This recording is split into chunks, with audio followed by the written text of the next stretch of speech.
Volám sa Katarína Stríčková a teším sa, že v rámci podcastov denníka N počúvate môj podcast v ženskom rode, ktorý tvoria rozhovory s inšpiratívnymi ženami. V ženskom rode sú totiž v slovenčine tie najsilnejšie slová: dôvera, pravda, spoľahlivosť, odvaha, múdrosť či pokora. Ale aj zrada, pýcha, nevera, závisť, prehra či smrť. Osobne som presvedčená, že nad nimi všetkými stoja láska a nádej. Nech vás naplňajú po každom vypočutom rozhovore. Kim Morgan is one of the UK's first executive business and personal coaches.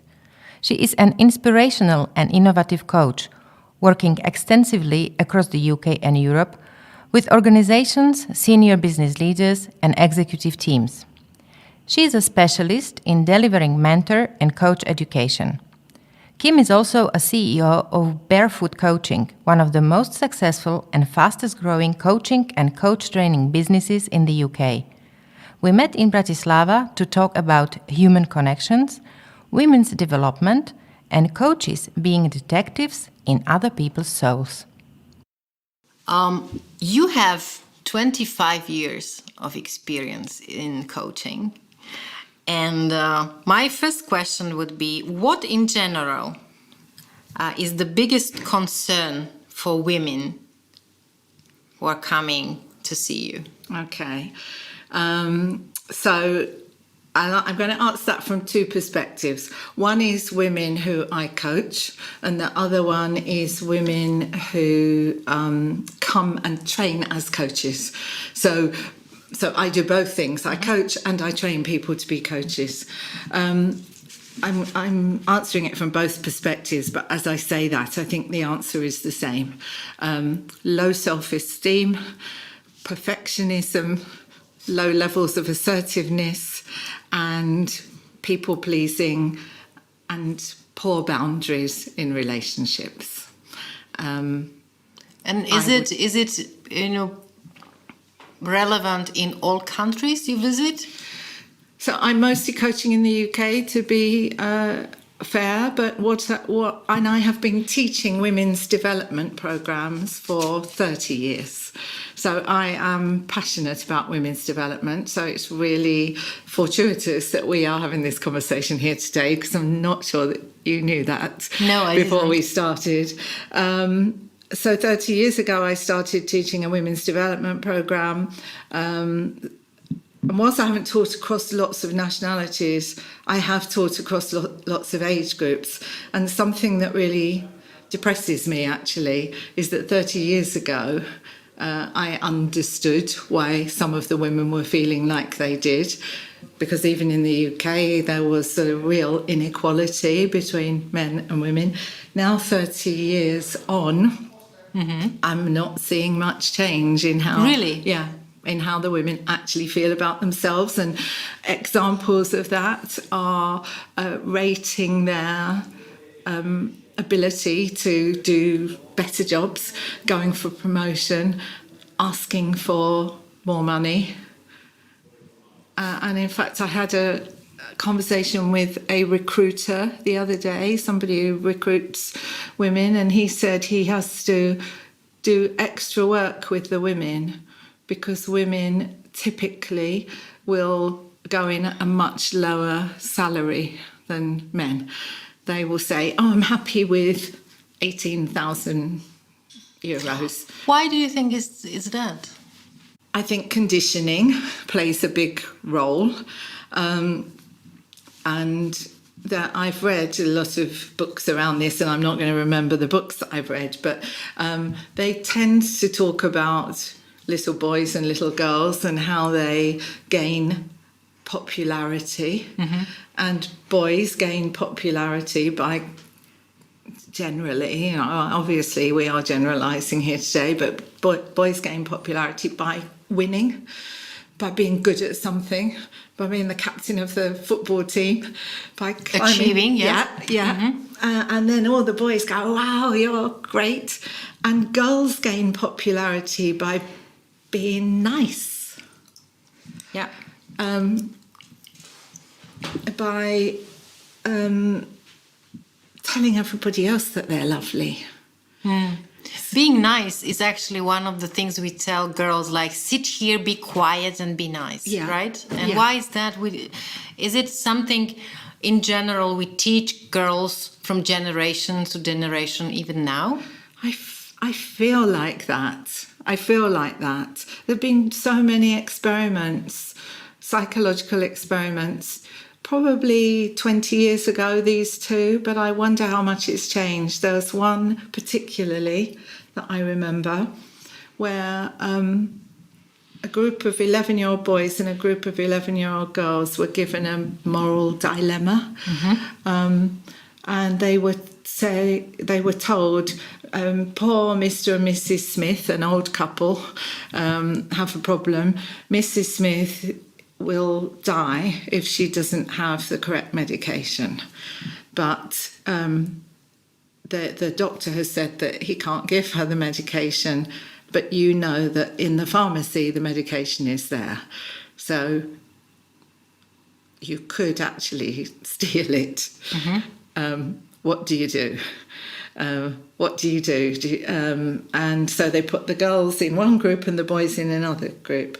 The boys quickly said, we steal it. We steal it because Mrs. Smith will live and it won't hurt the pharmacist too much. He loses a pack of pills. The girls could not come to a decision. The girls were, oh, but then the poor pharmacist won't have the pills and we'll upset him. And they wanted to find a solution that kept everybody happy. That's actually probably something most women would relate to. The feeling that we need to please as many people as possible, sometimes against ourselves, really. Yeah. Yeah. So my question, I actually had a question, do women lack assertiveness? And somehow you suggested that in some cases it might be like that, right? Yeah, I think very typically. I just last week finished running a women's development program for a big company, a European company called Center Parcs. Do you know them? So they are really supporting women's equality there and closing the gender pay gap. So we run the course with 32 women. And yeah, that's the common theme. My question then, because I talk about this a lot, and some women, extraordinary women, sitting here with me in the studio, women I myself and many other admire, and I sometimes just witness how those who are actually our idols, somehow diminish themselves and say, oh, I'm not really that good, or I'm not really, such a big hero or idol. So I'm not really that good as you think or you want me to see. But how, if we want to be really give examples and right examples to the listeners. Let's say that I am a woman coming to an interview or coming to see my boss because I am not really happy about the level of my salary. What exactly should I do to help myself to have the courage to ask for it? Okay, that's a really great question. So there are a number of things that I think you should do before you go to that meeting. And one of those is to actually physically capture your achievements.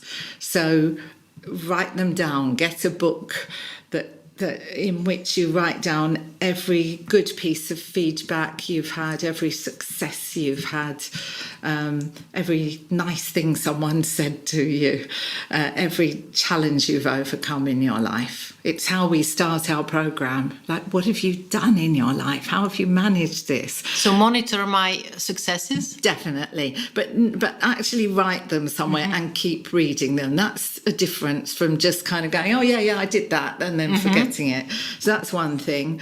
Secondly, I would rehearse. So I wouldn't just walk in not having practiced that conversation, and I would rehearse with somebody who was prepared to play the bad guy as the boss and push back at you. So really a role play, right? Total role play. Okay. Yeah. So that other person could notice what you do when you're faced with conflict, and you start to become aware of your patterns. And then there are all sorts of kind of scripts and formulas for asking for pay rises or similar. And I think what's common to all of them is that they all include something that lots of us forget, which is to say, this is what I want. So we often go in with, I'm not happy, I don't like this, but we're not putting on the table the thing that we actually want as the negotiating point. And then a few other tips in English. Women use the word just a lot. Oh, I just thought I'd ask you if I'm sorry, I just wondered. I'm sorry, it's that. Yeah. And so we eliminate just from our language. And that really seems to make a difference. It could, because those kind of verbal patterns also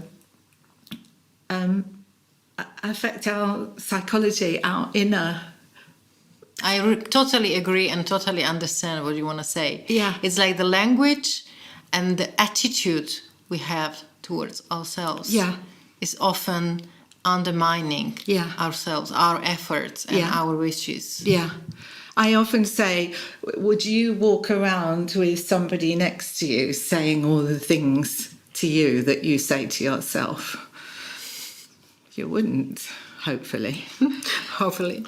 And then there's a couple of other things that I think are important, and that is become comfortable with silence. Don't fill the gap, especially in negotiating. So overcome the temptation to withdraw? Yeah. Or run away? Yeah. Or just go, oh, it didn't really matter. Okay, I see you're not happy. I probably shouldn't have asked you. But just sit with it. It really requires a lot of courage, though. It requires not only courage, but it requires practice and somebody helping you. And this isn't an advertisement for coaching, but this is exactly what coaches can do. Is this the thing we should be teaching our children, our daughters? Yeah. Are we not teaching them? It seems not. If you said that after 30 years you couldn't see the difference. I know. I don't see enough of a difference. And I think the problem is that... So my mother was... really unusual for her generation. So I am 64 now. So my mother, I was born in the 1950s, and my mother went to university when I was 5, and then became a social worker, and had a really good career. However, she had a really good career, and my memory of my mother is standing at the cooker every night with her coat on. She came in from work, didn't even take her coat off, was cooking the meal, didn't go to the toilet because she had to look after us as well. So she ended up spinning all the plates, doing everything. And I think I've done the same. I think, we kind of are still, we're doing both things now. We're being more successful, but we're still giving our daughters messages about keeping everyone happy. Frankly speaking, if I'm listening to what your mom did and what you did, I must say that I am younger than you, but I do the same thing. Maybe I already take the coat off. But apart from that, I feel like I'm actually doing the same thing. Do men and women perceive things differently? I think with particular regard to childcare and family life, I think men have a healthy detachment sometimes, and a desire to maintain their relationship with their partner, with their wife or their partner, in a way that women sometimes don't understand, because for them the children become all-encompassing. I think what I would say is that men have changed more dramatically and more noticeably than women have. In what way? I think in terms of their willingness to show vulnerability, their embracing of equality between them and their partners.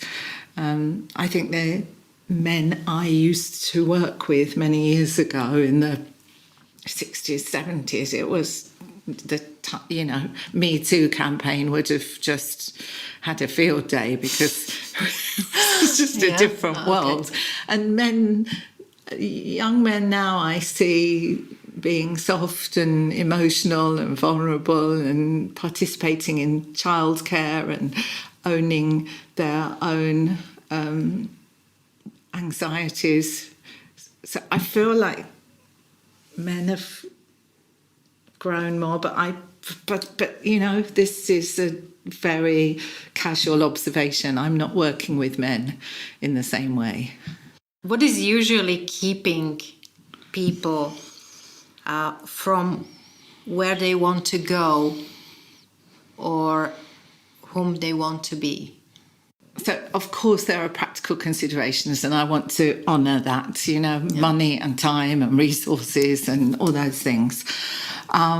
But largely, I would say it's what people believe about themselves. It's how much they think they can do it, how much they think they're worth it.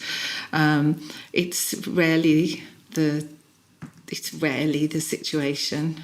It can be their values, it can be their conditioning, but it's their internal dialogue, their unconscious thoughts that they don't. They've inherited very often things like from parents and families.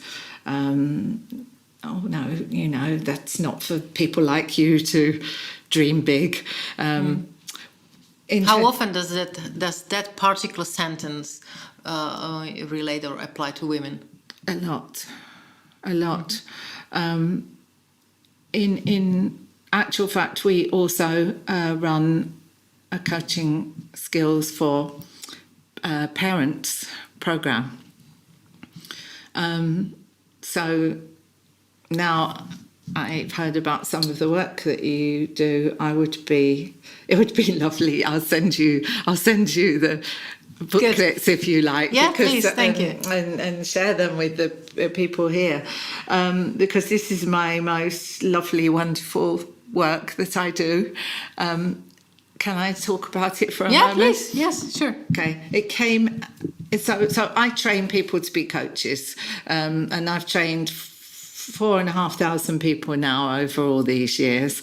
And after about 10 years of doing it, I realised that people kept coming and saying the same thing. They kept saying, I've trained as a coach, which was great, but actually the biggest change, the biggest impact of it has been in my family and with my children. I'm a different parent, and we're a happier family. We're calmer. We're not stressing about the small things. So they said to me, where can we learn more specifically about coaching in our families, and I kept saying, I don't know, no, I don't think anyone's doing it. And eventually I thought, so you I'm decided to do it. Yeah, good. So I started this program, which we now run in large organisations, really big, like big banks like Morgan Stanley in the City of London, and Autoglass. And it's just coaching. It's not telling you how to be a parent. It's giving you some coaching skills to help in your family life. What is the difference between coaching and telling someone what they should do? Good question. So coaching assumes that the person probably knows best for themselves what they should do, because how could I tell you how to be in your life? But the coach provides the right conditions to help you access that, and those conditions are a relationship of real trust, a relationship of championing. I believe that you can do it, but also all sorts of techniques to help you see yourself as others see you, actually.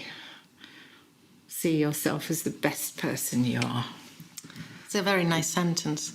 I think that from my experience and from many interviews I did so far, what was the biggest challenge in women that sit with me was just to see their self-worth, that they are good enough. Yeah. I think the biggest problem always is when people feel or think that they are just not good enough. Yeah. So over the years, I've done sort of 10-year retrospective studies of some of the women I've worked with, just to see, was it just the effect of immediately after the course everyone felt wonderful? But no, it really seems to stay. It's just learning things that no one ever taught you in the first place, and hearing it from somebody who you trust to tell you when you're also, being an idiot. Oh. so coaching, well put. Coaching isn't just going, you're wonderful, Katerina. It's saying, you know what, come on, pull your socks up about this.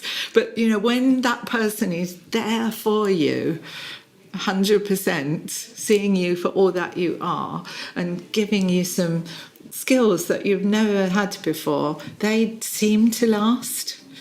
Just like I still get emails all the time. I still get emails all the time from women. So I worked with women who were in a women's refuge, and I worked with women I worked for a charity initially in the UK, which supports women with children under 8 who are having all sorts of difficulties, financial, emotional, psychological, medical.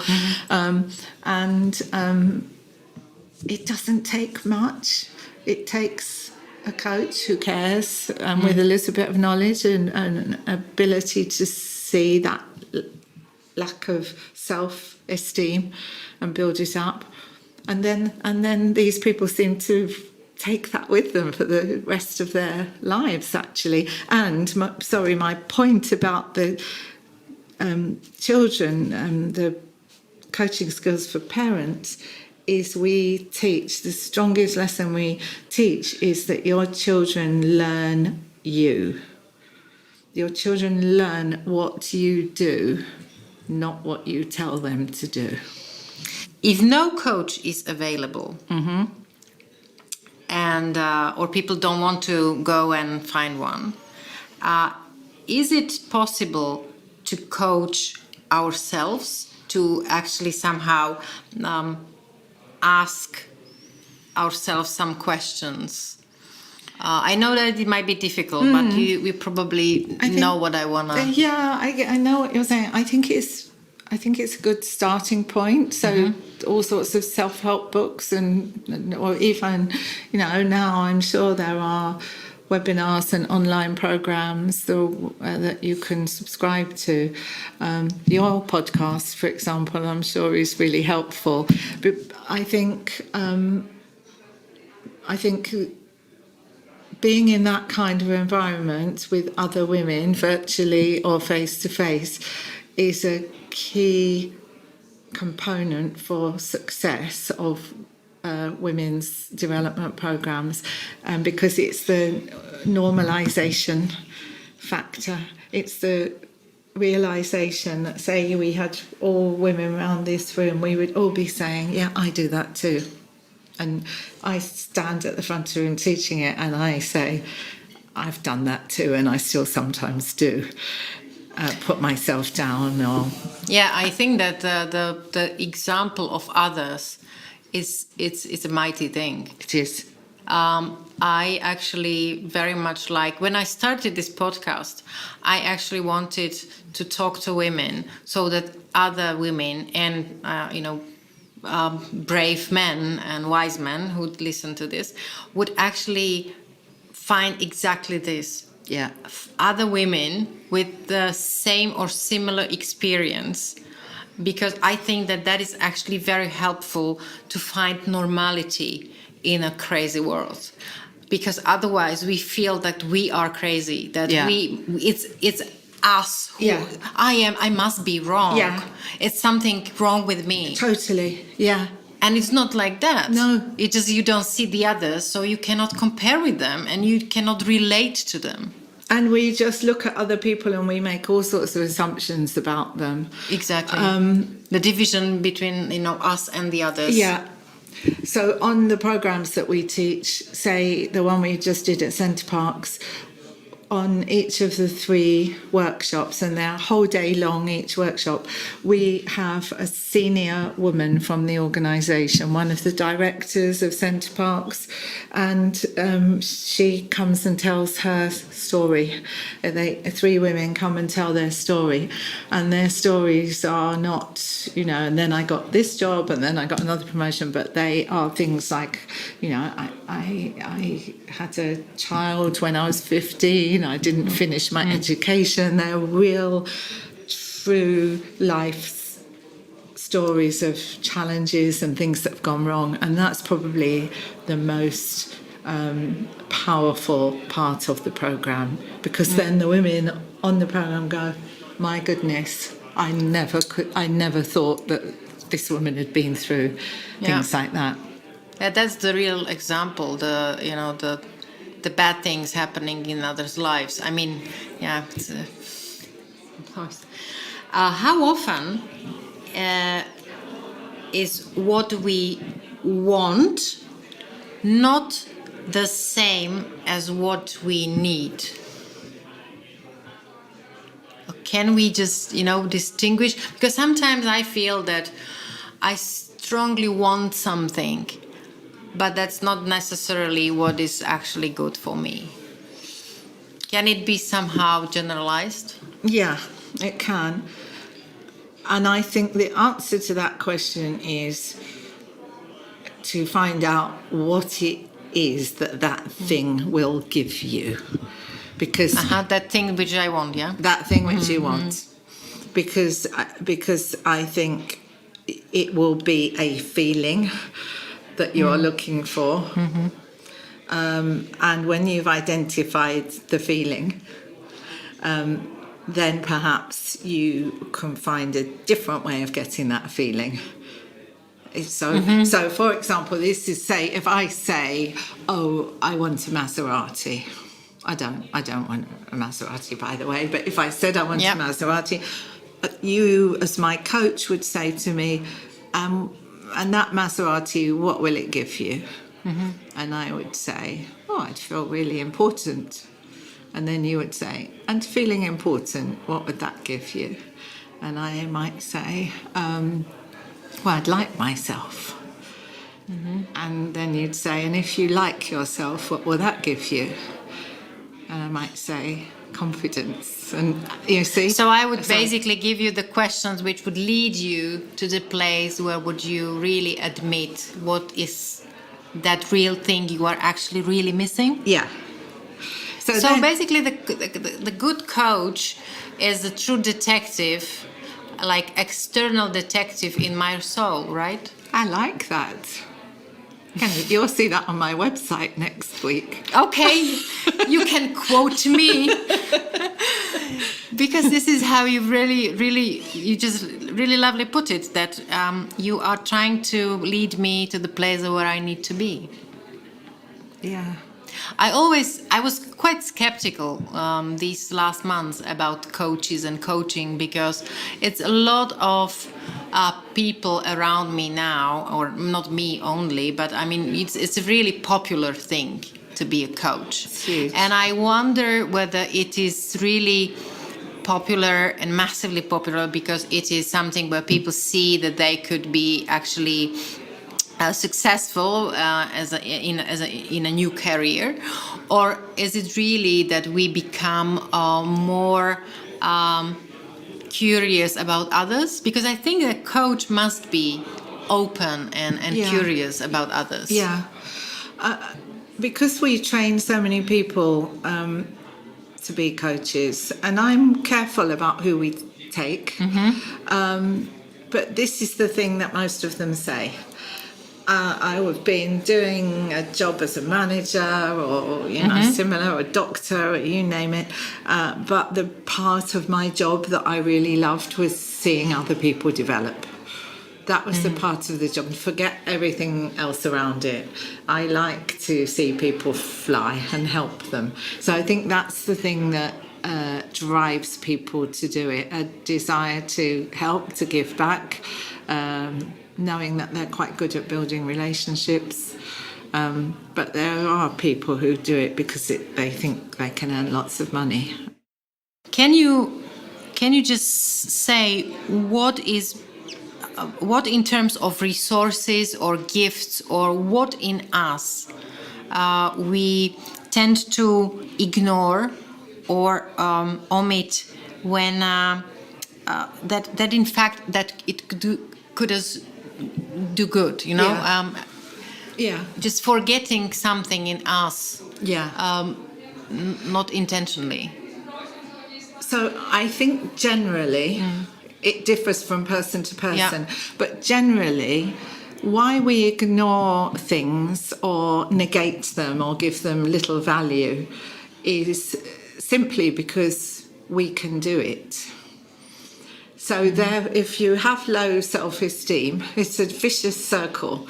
So if you can do something well, sing or dance or do presentations or speak in public, instead of going, wow, I can do this, I consider that what I do is valuable and important, you go, well, if I can do it, it can't be that difficult. And then you turn your focus on what you can't do. And then you want to achieve. Others. So I've seen it over and over again. It's negating our accomplishments, and that seems to be a very, very woman thing. So we just think that it's something that others could do too, and maybe even better, so we don't give it much value. Yeah, just by the very fact that we can do it, it can't be difficult. It's so strange. It's weird, but there's been a lot of research done that says that people who have high self-esteem tend to slightly, just only slightly, but overestimate themselves. Just have a little tiny, they're not kind of real big show-offs, but they're pretty pleased with themselves, you know. They're like, yeah, I'm good. In fact, the lesson is, if like we were friends and I saw you today, I would say you look so beautiful. You know, I love your earrings, and you love your trousers and your top. You look fantastic. You look lovely. But you would not probably say that about yourself, I'm guessing. You might focus on the things that weren't quite so great today. I understand. Yeah. So we tend to say to women, see yourself and compliment yourself in the way that you would your best friend. To be honest, about it will be three years ago now. I started, due to some really difficult family circumstances, to actually change attitude to myself. And I exactly understand what you are talking about, because it wasn't that I would not accept that there were some accomplishments in my life that I understand that they actually might be quite extraordinary. But this conditioning was there. Yes.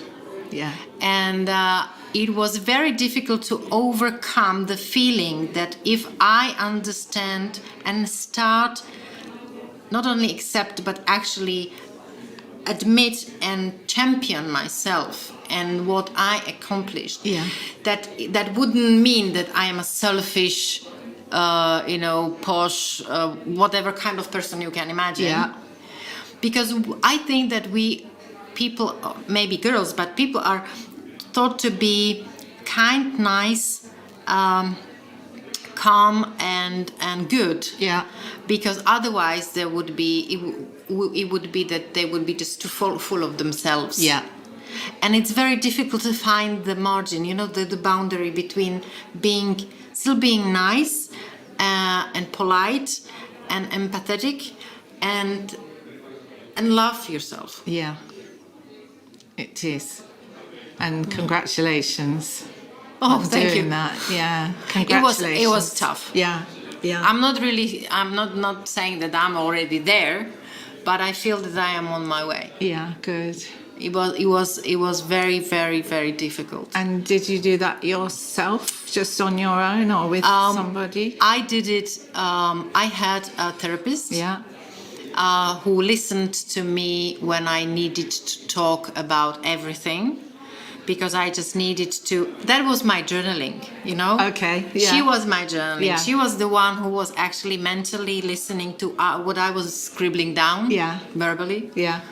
And apart from that, I was reading a lot of. I read Eckhart Tolle. Yeah. And I really liked that. Yeah. I really loved him. And I just I decided to listen to my intuition. Great. To listen to what I need to do for myself. And what really helped me, and I think that that's why I really feel such a strong connection to you, deciding to help other women. Absolutely. I think we teach what we need to learn. That will be on my website. Yes, we teach, exactly. Yeah. And I'm still in that place to an extent, but it's right. It's nice. It's nice to find that place between not believing in yourself and over believing in yourself, and keep treading that line.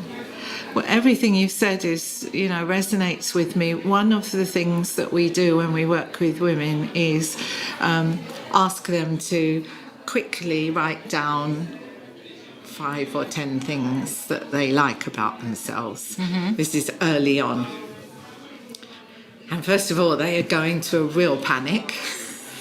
And it takes them ages, and I say, come on, who's got 10? And no one does, and some people can only come up with 1. But whilst they do it, I write on the board, kind, good friend, loyal, empathetic, all those kinds of words. And then I say, turn the board around and say, so I'm guessing you had words like this. And they all go, yes, how did you know? And how did you know? Because I've seen it so many times.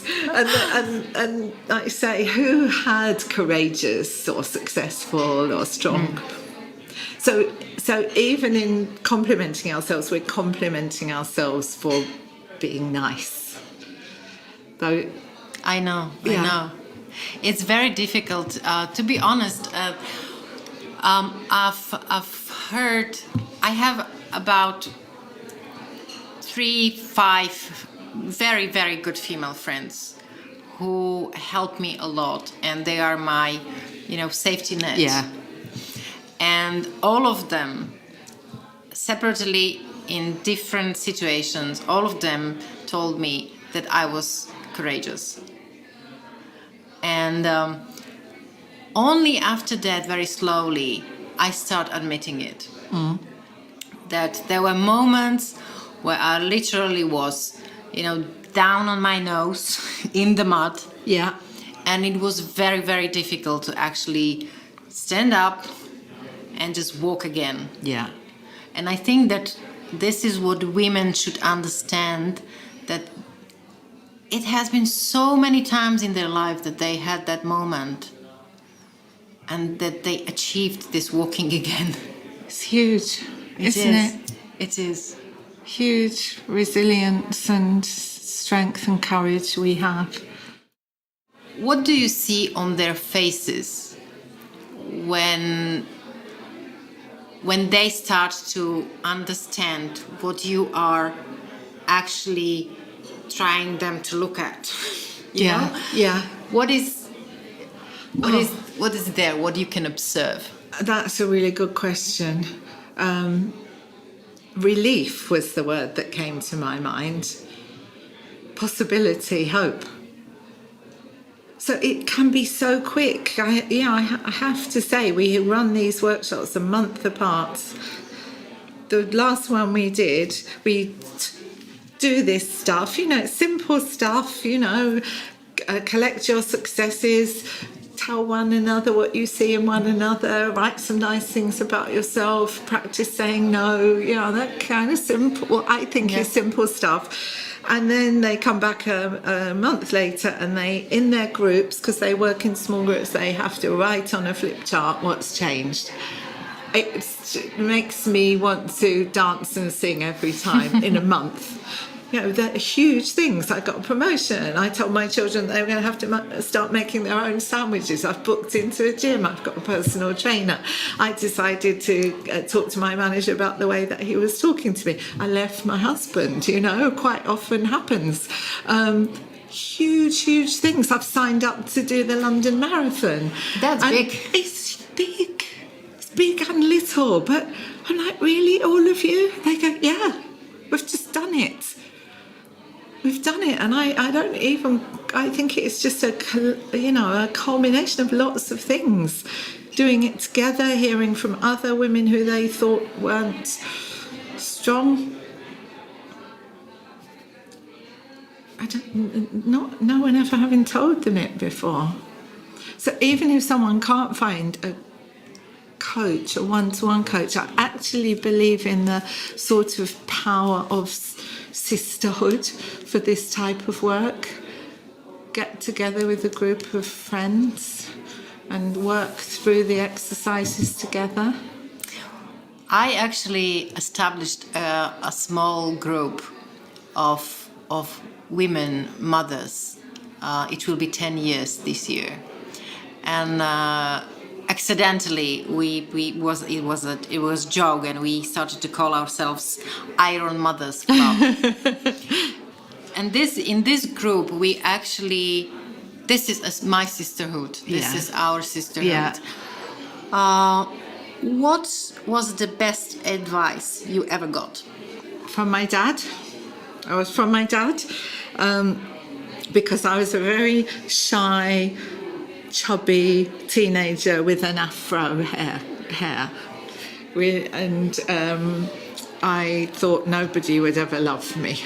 And my dad said that when he was a young man, he didn't like the prettiest girls. He always liked the girls who looked confident and happy, stood up tall and smiled and looked like they liked themselves. And I think, I still do all that. I still do smile a lot and stand up tall. Oh, you have a lovely smile. Very welcoming. Thank you. What do you do when you are sad? So I've been sad a lot. So I've had a lot of deep sadness in my life. And I would have to say, without going too serious at this point, I shut down. I shut down. I go a bit numb.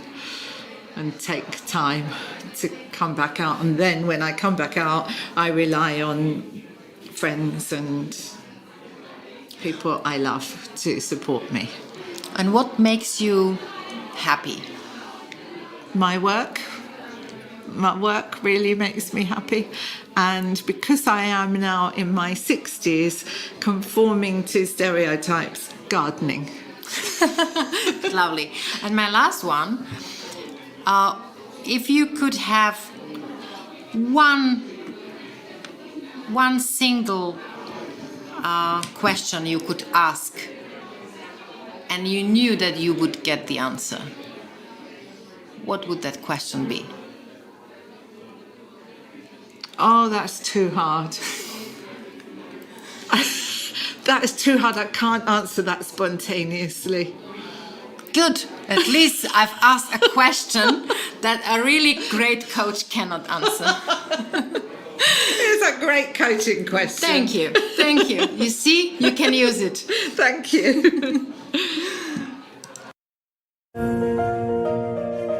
Ďakujem, že ste počúvali môj podcast v ženskom rode.